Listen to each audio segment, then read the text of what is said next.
Previously on Odd Life. We spent a day at our locals' friend village and got to experience the real Balinese culture.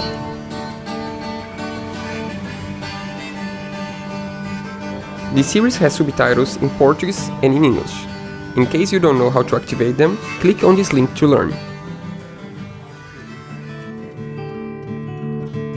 During our stay in Canggu, we met our good Portuguese friend Catia and her daughter Susana, and that's how we ended up in a yoga retreat. Oops, wrong yogis.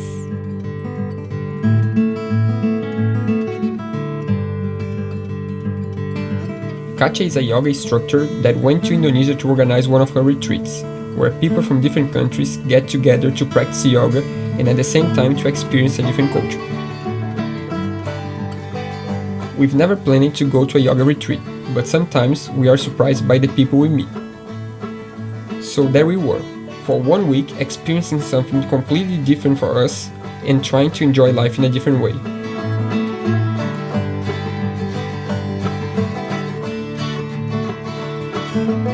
As you can tell, I'm not that flexible. But at least I've tried, and I had a nice time. Not like the boys. They quit the classes on the second day. They were way more about just having fun. Onde é que tá indo, Pedro? Na piscina. Onde é que é a piscina? Depois de descer essa trilha, tem que escalar para baixo. Vamos fazer isso aqui, que na verdade a gente já subiu 100 e alguns degraus de escada, morro acima, né? Essa é a escada de onde a gente vem. Vai lá em cima da floresta.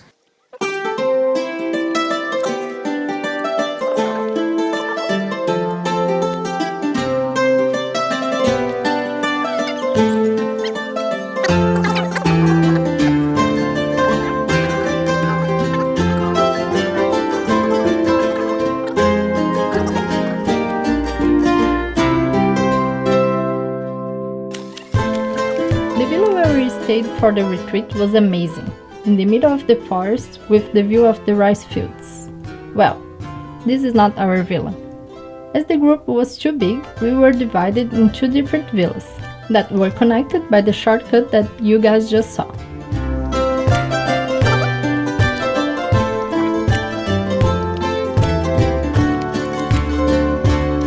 To get to our villa, we actually needed to walk 101 steps up this hill. Something that we used to do a few times a day.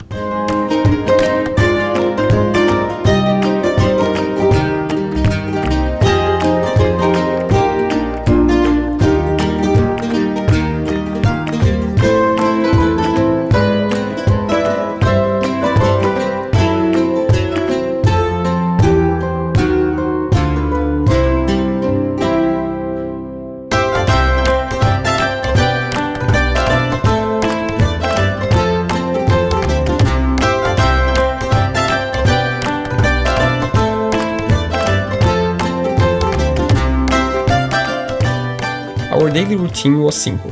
The day would always start with a yoga session at the lower villa, followed by a breakfast at the upper villa. After that, everyone was free to explore Bali until 7 o'clock, when we all would meet up back at the villa for the night session. But for now, let's focus on how we spend our days exploring the surrounds of Ubud.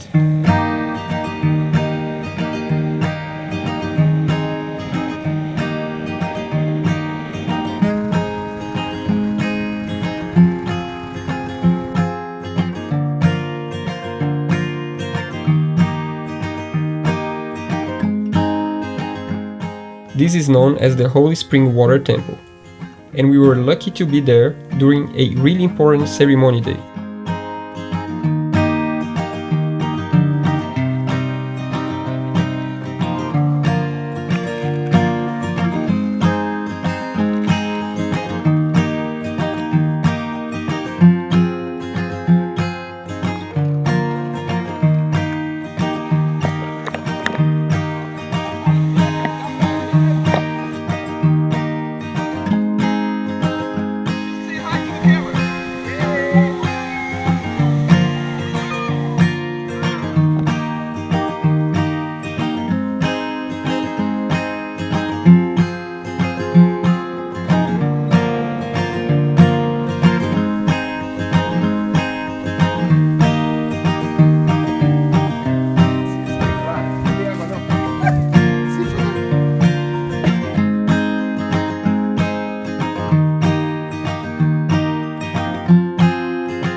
Duca always told me about how close we Brazilians are from Portuguese people, and I've never really understood that.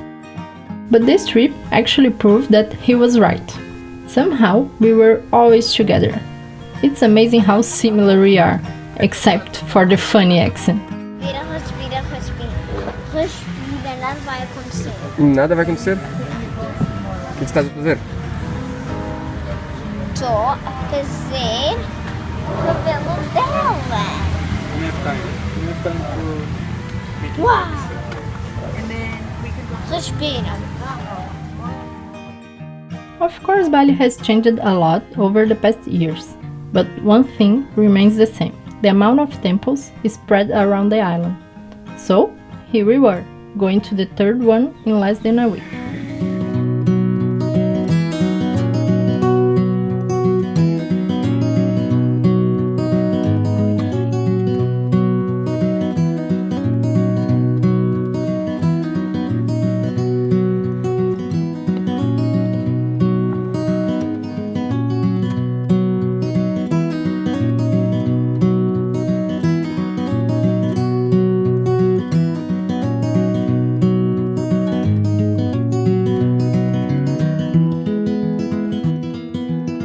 When we travel, we never know what we're gonna find on the way.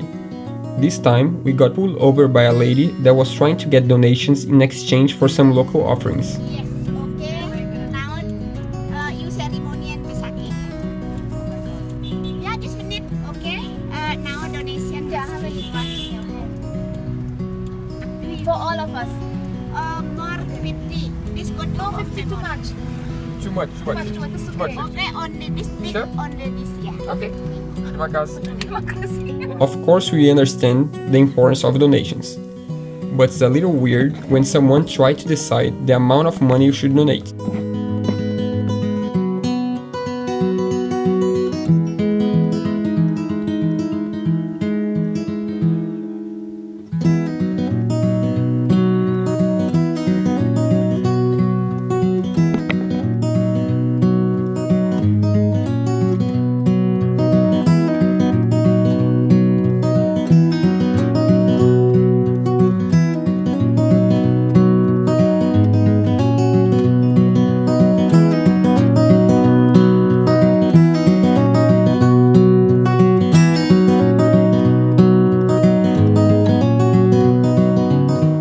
Of course, we didn't forget we were in Bali, so we needed to spend at least one day everyone together on the beach.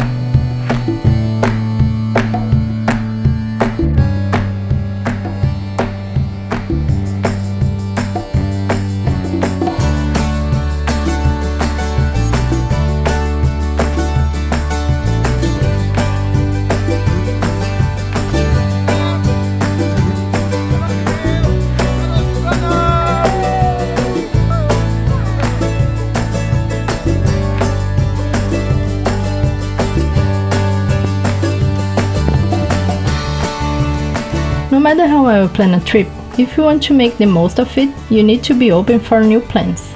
And that's what we love about traveling. We have never been to Ioga, but when Catia invited us to join her crew, we didn't think twice. And really soon, we felt like part of the family. Even though Duca skipped most of the classes with the excuse of taking pictures, we had lots of fun with this amazing group of people, and the week went by way too quick. Time to say goodbye to everyone and go back home. I mean, to Canggu. I hope you have enjoyed this episode of Odd Life. See you guys next week when we go back to Canggu and start thinking and planning our future.